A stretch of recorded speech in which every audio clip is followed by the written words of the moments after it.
Hi, my name's Diane. I'm with Diane Stahl Creative Art, and I just would say thank you so much for being here today. My first shout out, of course, is Miss Donna from It's Art by Donna for being our guest artist today. She a very talented artist.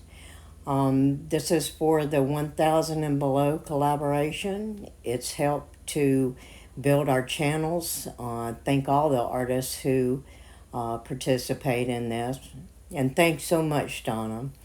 Also, I have another shout out today. Miss Patty with Let's Pour with Patty graduated, and she is now above 1,000 followers.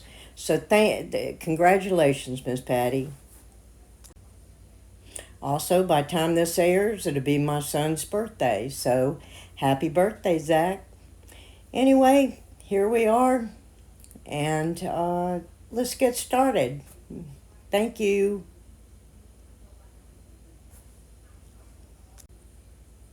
So, Miss Donna's challenge was to take things, leftover paint, papers, whatever. I chose to take this. This was a piece that I attempted to do that I really didn't care for. It's a textured flower, and I didn't really like it. Well, in the beginning, when I first started painting, this piece right here I didn't like.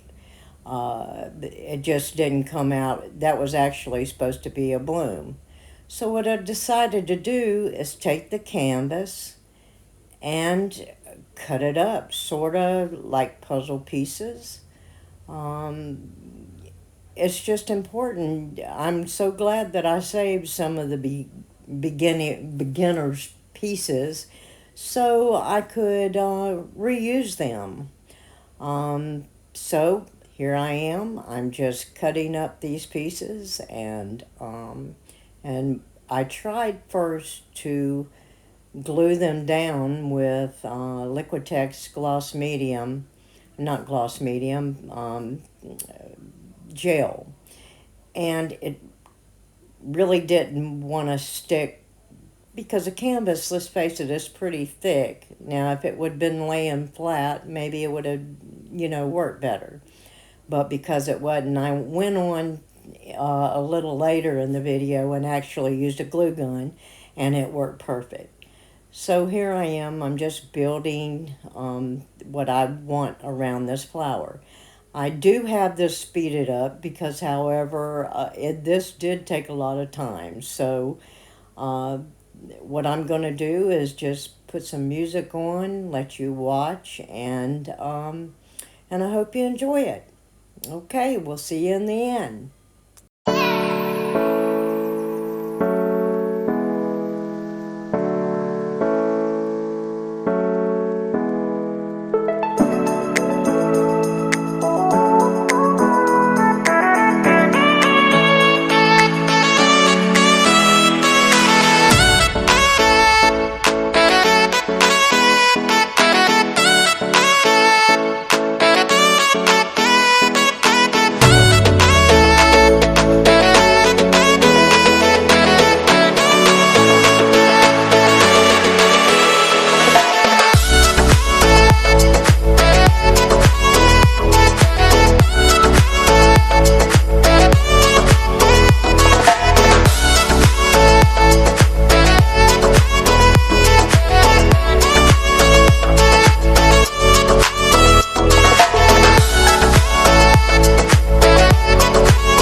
I continued to work on it. I wish I could have showed the whole video, but it just took me a long time.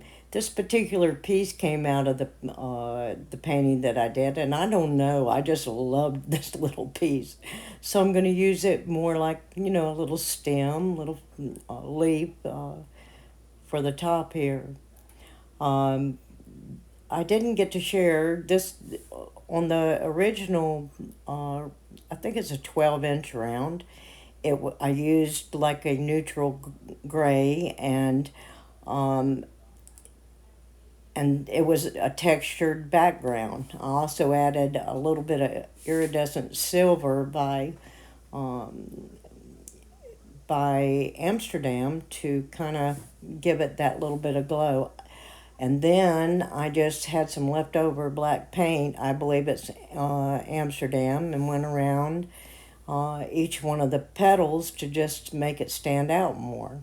Then I also used the same black paint for the stems and the outline of the leaves. This was actually a really fun piece. And at the very end, I wanted a little more something, so I tried to put some like mirrored glass in the center, right in the center of the flower, and it didn't work. So I wound up kind of digging it out, and I had some black little pebbles left over from another painting, and I put that around and put a little bit of kind of glitter on it to make it shine, and it really did add to it. Now I'm just going through and varnishing the piece, and here's the finished product. I wish you could see the glitter in the center. Well, you can, but just seeing the piece itself, in real time, it's just really, really pretty. I'm really thrilled how this turned out. It was a learning experience and something fun. So you save your leftover products. They're, your leftover paintings and stuff, because you never know when you're going to use them. Anyway, thank you guys. Thank you, Donna, again. Thank you for joining me. See you next time. Bye.